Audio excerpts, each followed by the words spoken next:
Hello and welcome to the Mattniverse. Today we're going to further explore HiveSwap Friendsim. After doing the other episode like a couple of days ago, finding out about Polypa and everything, now we move on to Zebruh, which is going to be very interesting. He looks interesting. That's all I've got to say about him pretty much. But we're just going to go ahead and dive right in to see.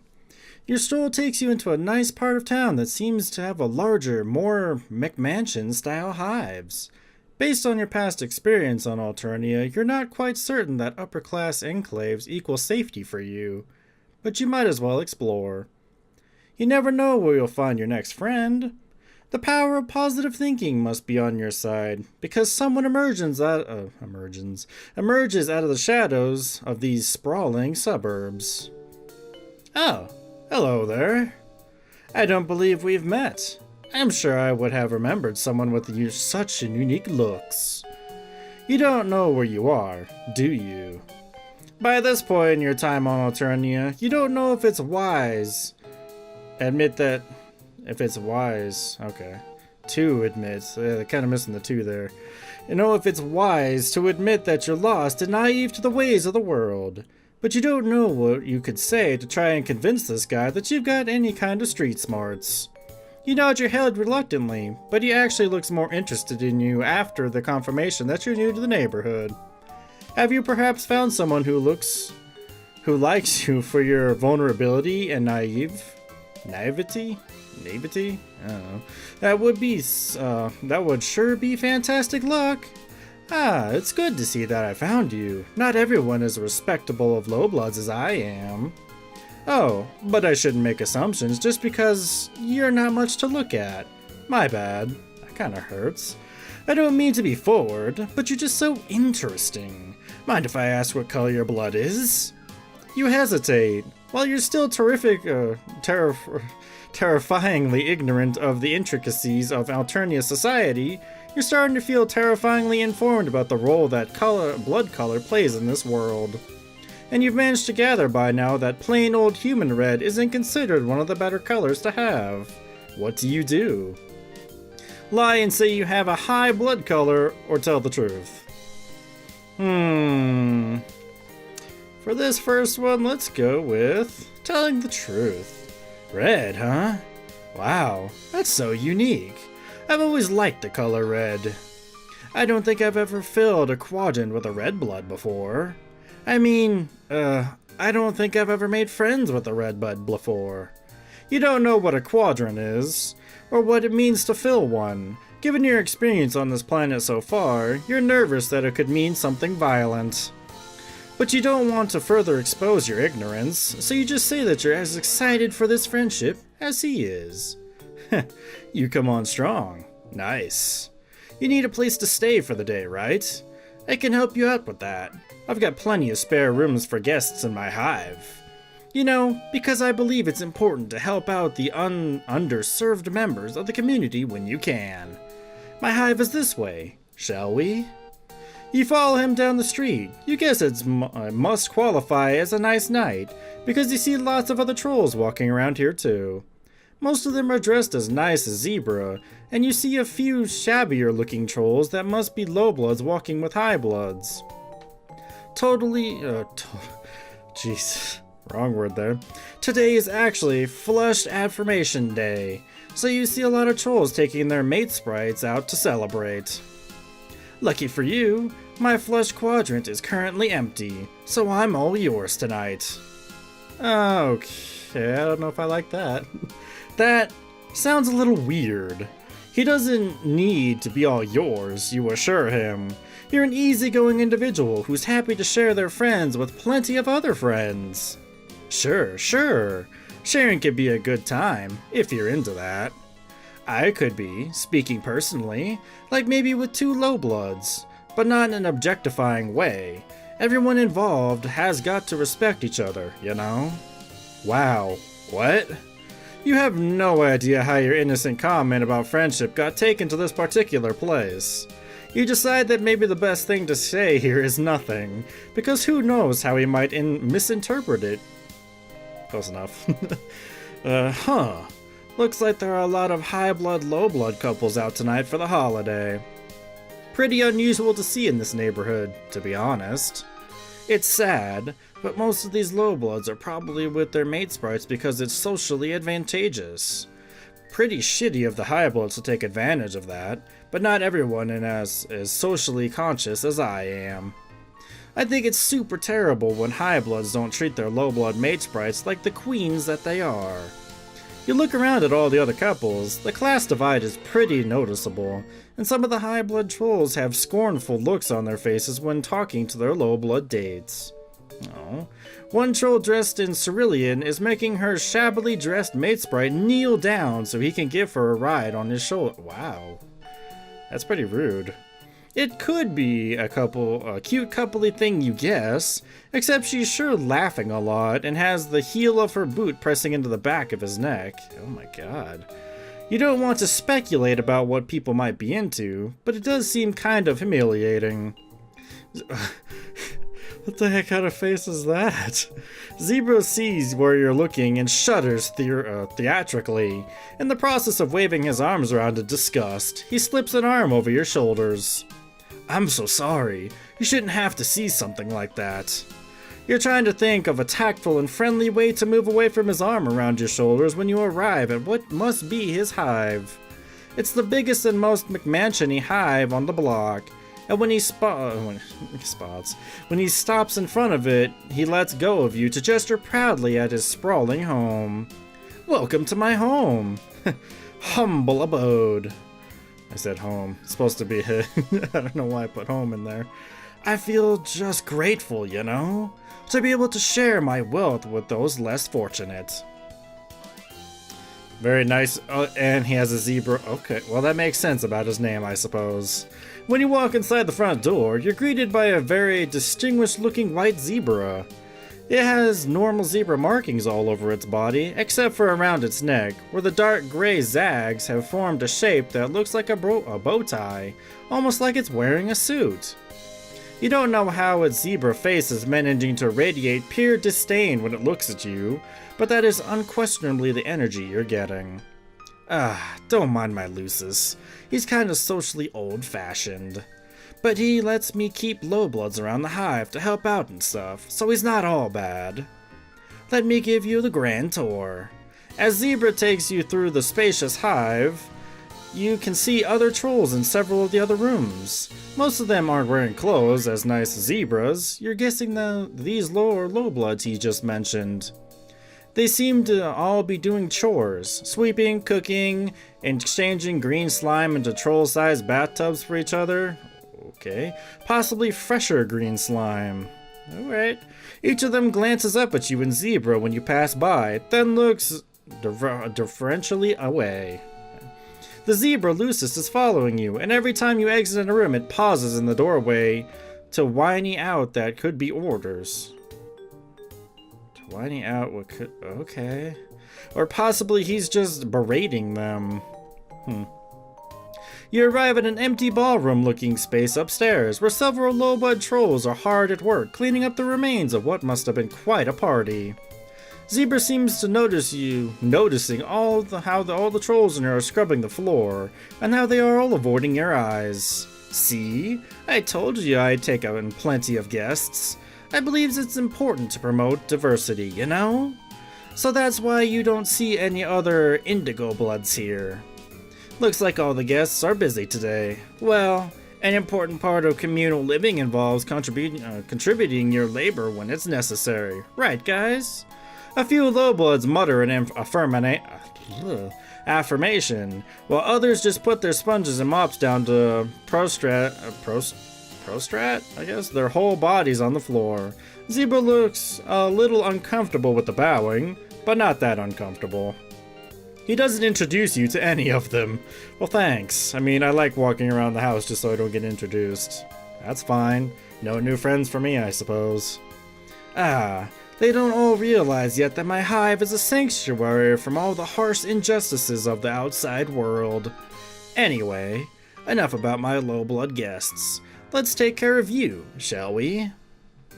Perhaps his Lucis has had enough of tolerating your presence, because it takes the opportunity to stop following you and go huff at and more of Zebruh's guests. Yeah, so much for the word guests there. It definitely looked like a lot of slaves, but who am I to judge? I don't know. Now, for better or worse, you are alone and Zebruh has turned all of his attention to you. His smile seems very friendly? You want to see it as friendly. The night is still young. I'm happy to do whatever you want to do. That sounds really sexual, kind of. If you feel like going out in the town to celebrate Flushed Affirmation Day, I have lots of other friends I could introduce you to. Help you meet the right kind of culture, you know? Or if you're tired, I can show you to your guest room now, and we can have a nice night in. Go out, or stay in? Well, he does want to meet some more friends, so maybe going out would be better. But staying in is also good too. That's what I'd probably do. I don't really go out that much. I like to stay in. Staying in is a lot better. So, for him, I would probably choose let's go out. Meet some new friends if you're hopefully able to. You're not crazy about the idea of being alone with this guy for the rest of the night. Plus, if he's as popular as he says he is, that means more potential friends for you to meet. You tell him that you're interested in going out. Cool. That sounds like a great time. I'll just go get ready. Actually, I think I'm more in the mood for a nice quiet night in. Maybe television streaming service and lower the temperature, if that's cool with you.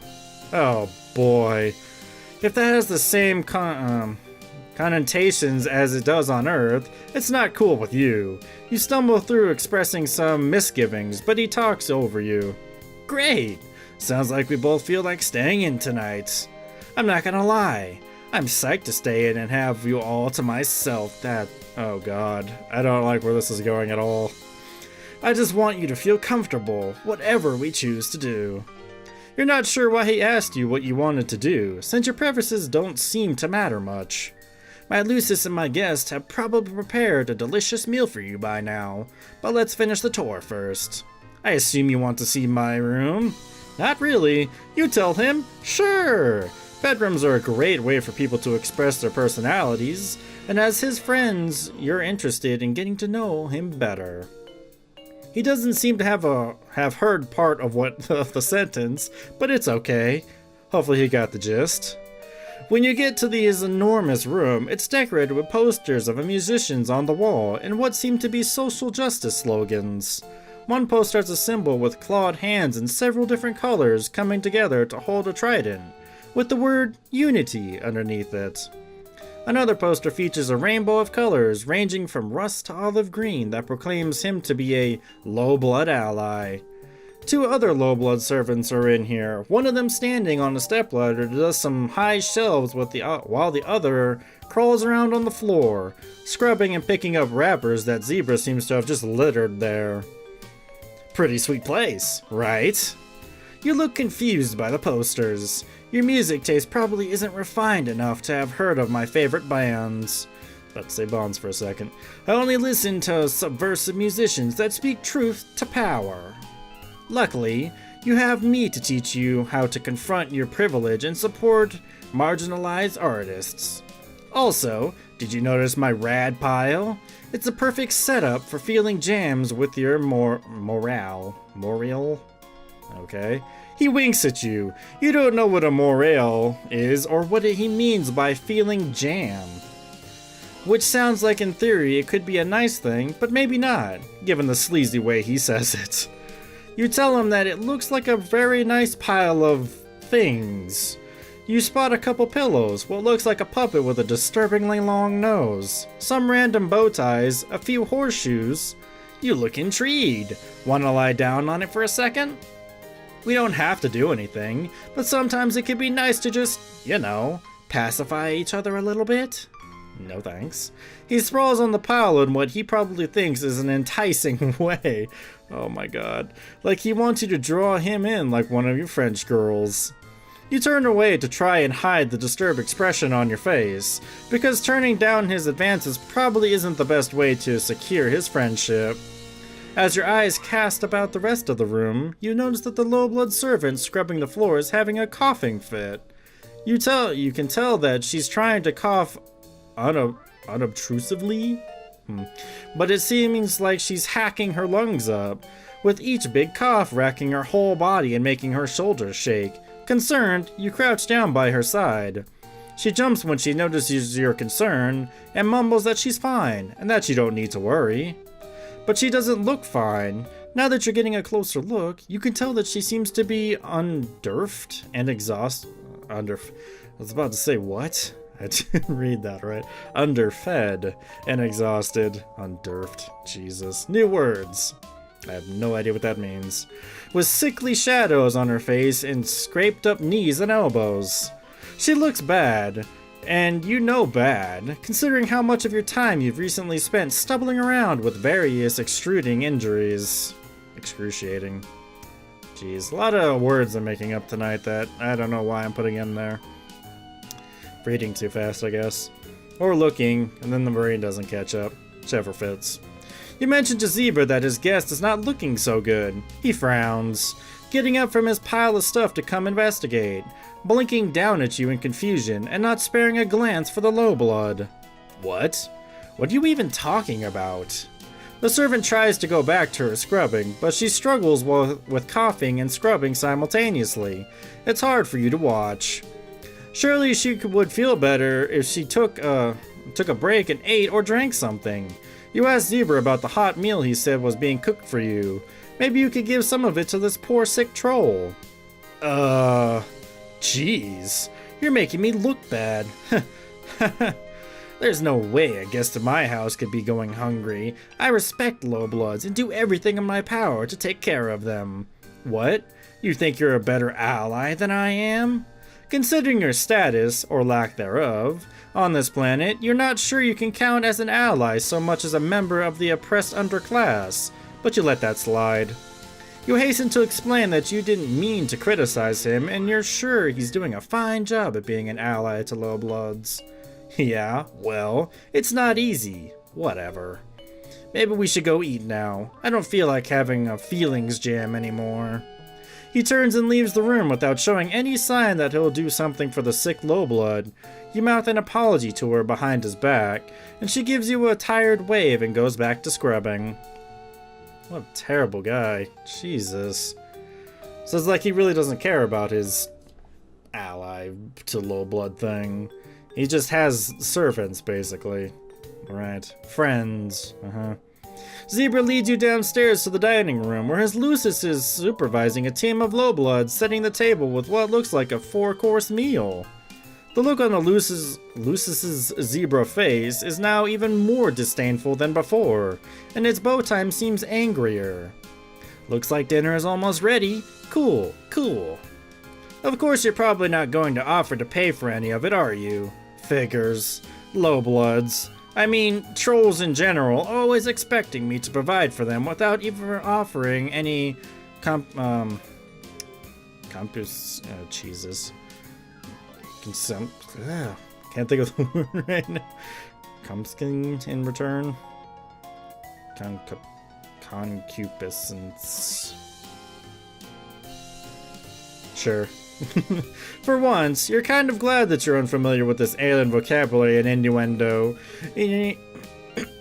Sorry, breathed inward there. You have absolutely no money, which he definitely knows. You can pay him back for the dinner in friendship? I doubt that.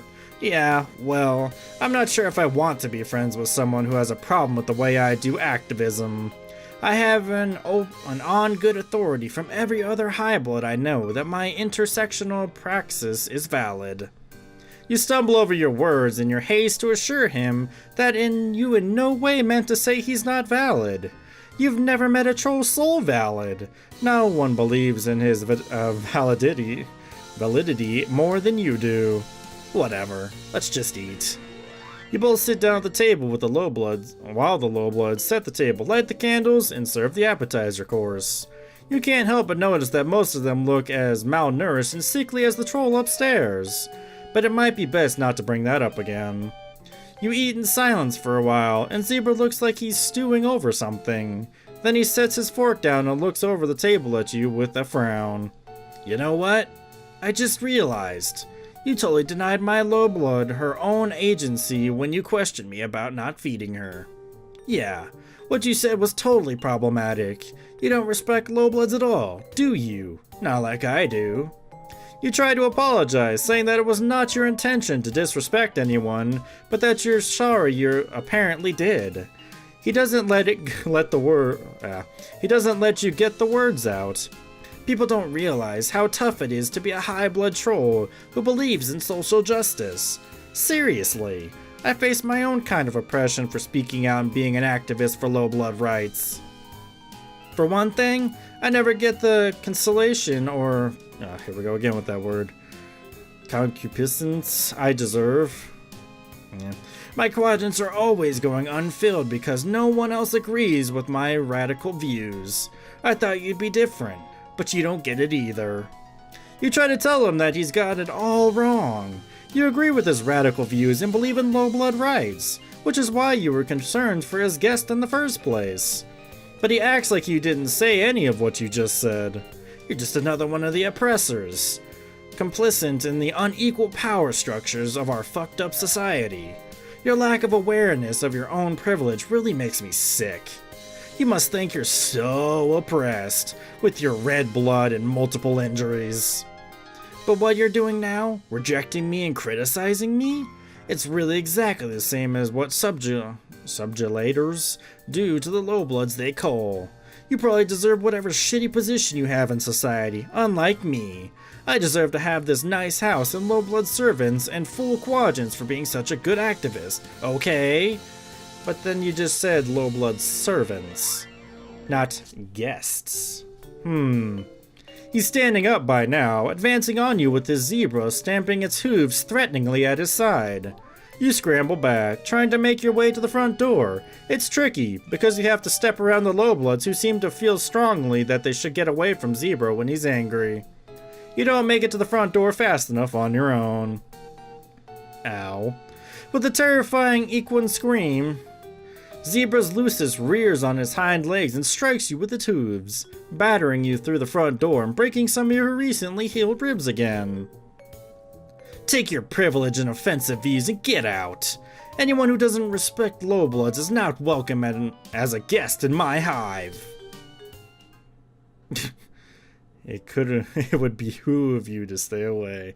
Nice. Okay then. Well, let's try the other answer this time. Yeah, but I did not like that word. Concupiscence? Jesus. I don't know. For some reason, I just can't say that one. So let's try and do the lie. Oh, really? It's not that I don't want to be friends with other high bloods, but I'm a busy troll, you understand? So I only befriend folks that I might, want to fill a quadrant with someone someday. Besides, high bloods just don't need as much help in our unjust society. Stay awakened. He pumps his fist in the air, and you immediately copy him, but the gesture doesn't seem to be enough to change his mind about you not being oppressed enough for his tastes. So, I just don't think it's going to work out between us. Out of his league. Yeah, sure. For his whole low-blood servants apparently are low-blood guests, even though he's definitely said the word servant. Very interesting there. Just gonna gloss over that part, I guess. Okay, tell the truth. And show me to my room, please. You think that going out with Zebruh on Flushed Affirmation Day might potentially give him the wrong idea. And besides, you're pretty tired, so you don't feel like going out. You tell him you're ready to retire to your guest room now. Sure. Oh, bruh. By the way, have you heard of Chiswick's Roxmer? Okay. You probably haven't. You don't seem like you're a very serious music fan. But you've got a great opportunity tonight to learn from me. One of her low-blood musician friends is playing a show for her for the holiday, and I can get us in because I'm super connected in the scene. We should go just in case she's there.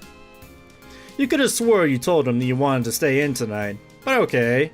You can gather the remains of your energy and go out to this concert with them.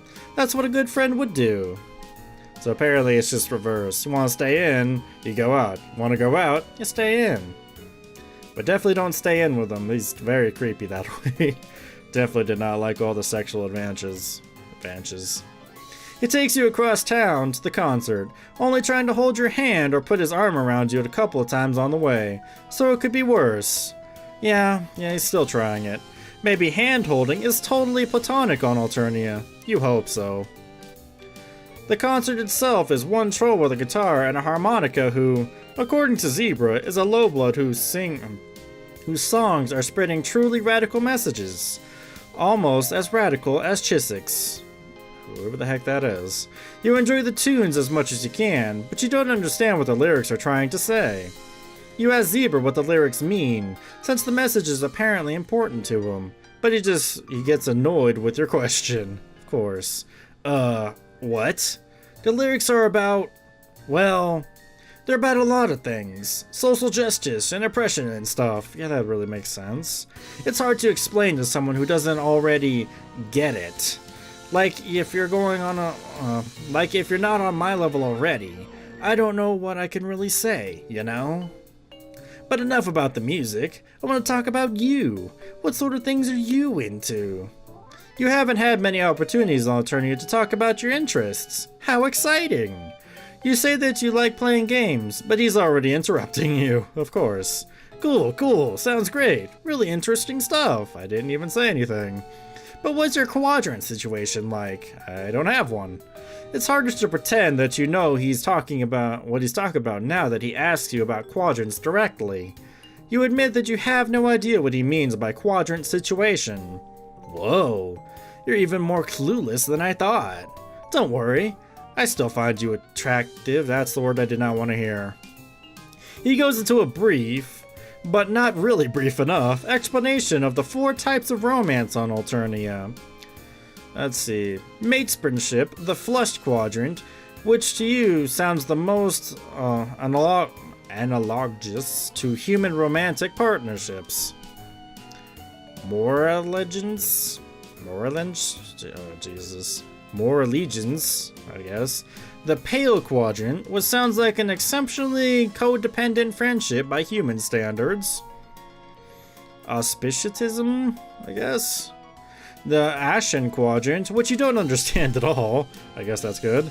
And Kim's mistitude. The black quadrant, which just sounds like repeatedly hooking up with someone you hate. You're fuzzy on the details of all 4 of these, but you understand enough to get that he's asking if you're single. You tell him that you, really just want to be friends. Of course, I super respect your choices. If you ever change your mind, I'm right here, and being in a quadrant with an influential, yet sensitive and socially aware indigo blood like myself could make it a lot easier for you to survive and thrive on Alternia. Wasn't he criticizing what kind of high blood, low blood, socially advantageous relationship just a few hours ago? It wouldn't be very friendly of you to point out his hypocrisy, so you don't mention it. After another song, another troll at the club sidles, up to Zebruh and whispers something in his ear, then skulks off again. Zebruh looks alarmed, glancing around him and edging towards the club exit. I just got a tip that there's about to be a culling at this concert. We should get out of here. You definitely agree with him about wanting to get out of here. You look around at the rest of the audience still enjoying the show. You and Zebruh are the only ones getting ready to leave. Is he going to warn any of the other trolls here of the danger? Oh no, definitely not. If I were to warn any of these lowbloods that a culling is coming, that could mean risking my life too. Not that I've ever tried, but everyone knows that. The highbloods here will probably be fine though. We've got each other's backs. It's important to look after your comrades in the struggle. Sure enough, you can see that the other trolls here who, much like Zebruh, stand out because they're wearing nice clothes, are casually but urgently leaving the concert venue. The lowbloods are all still clapping and singing along with the singer on stage. No one has given them a tip-off. Come on, we've got to scram. Oh, now we're just gonna leave all them people there to die? So much for helping the Lowbloods, huh? The two of you abscond, getting away from the music club as fast as your legs can carry you. By the time Zebruh decides it's safe to slow down, you are tired and out of breath. Looking around, it seems like you've arrived back in the Highblood part of town. You wonder if drones have descended on all those trolls at the club by now, and you just can't hear it because the neighborhood is too far away, closed off and sheltered from the violence. Whew, that was a close one. Going to low-blood cultural events like that can be dangerous, but it's one of the risks that you have to take if you want to be an activist. I can't tell you how many times I've risked a calling to fight for low-blood rights. Civil disobedience is the only way to fight the authoritarian state. He turns to you and takes one of your hands in both of his, looking deep into your eyes. I don't like anywhere this is going. It's just like, I just think it's so cool how you supported me back there when you risked your lives for the cause. That's probably the best way you can contribute as an activist and ally, you know? By supporting me. And speaking of activism, we were talking about quadrants earlier. Let's get back to that. Oh god. This guy just does not want to take no for an answer. Once again, you reiterate that friendship is what you're looking for here. He nods enthusiastically and squeezes your hand tighter. Fuck yeah, I love friendship. I've always believed that a strong friendship is the best foundation for any successful romantic relationship. And many trolls start by being friends first and enter into a quadrant later. Even if you try to be friends but then fight too much, that can still prepare you for a collegious quadrant. Collegious, I guess what that was? Not collegious? I don't know. Big words. Either way, the thought of being your friend makes my blood pusher beat a little faster. Blood pusher? Sure, you say, but that's what you're doing is extolling the benefits of friendship, then boy do you have some things to add to the list. For instance, friendship can give you a sense of platonic companionship with your fellow man, and friends can also come in handy when you need someone to help you move or take you to an airport or other non-romantic activities. You think friendship is a great thing to pursue for its own merits. Friendship is so great that once you have it, why would you want anything more? Hell yeah, totally. You're so right that friendship is a great first step. Did you enjoy the concert tonight? Did it persuade you to be an ally for low blood rights? You think that, going by your blood color and how often you have almost gotten killed by those more powerful on this planet, you're more like a member of the oppressed underclass than you are an ally. But you decide not to split hairs and just tell him that yes, you'd be an ally to yourself. That's fantastic. I'm so happy to hear that. If you're an ally to low bloods, then I'll allow you to be my mate sprite. Friend, you correct him. You can be his friend. Yeah, right, sure, yep. I meant to say friend. He lets go of your hand finally, which at least counts for a partial victory, and winks. Okay. And he has a heart in his eye. Oh my god. I don't know if I like this guy very much. He's very pushy on the whole romantic situation. But I guess that's it. Another short video again. Just like it was with Polypa. Like I said, it usually goes with 40 minutes or so, but these are only like a 30. It's not bad. But yeah, I don't know if I like that guy too well. I mean, he really pushes on the romantic stuff. Then he just glosses over the fact that he actually even said low blood servants when he calls them the guests, of course. But that's how it is. And he wants to be an activist, and then he doesn't even listen to me. I'm trying to tell him something. He's just, oh yeah, sure, whatever, yeah. And then when I at least say yes to the friendship, he's like, yeah, ally, yep, friend. Yeah, that's what I meant to say. No, I don't know if I like him that much. Hopefully the next volume will be a bit better. Someone that's not as pushy as him. But we'll see. We will see. Anyway, I guess that's it for this one. So, thank you for joining me for this adventure. I'll see you guys for the next adventure. Bye.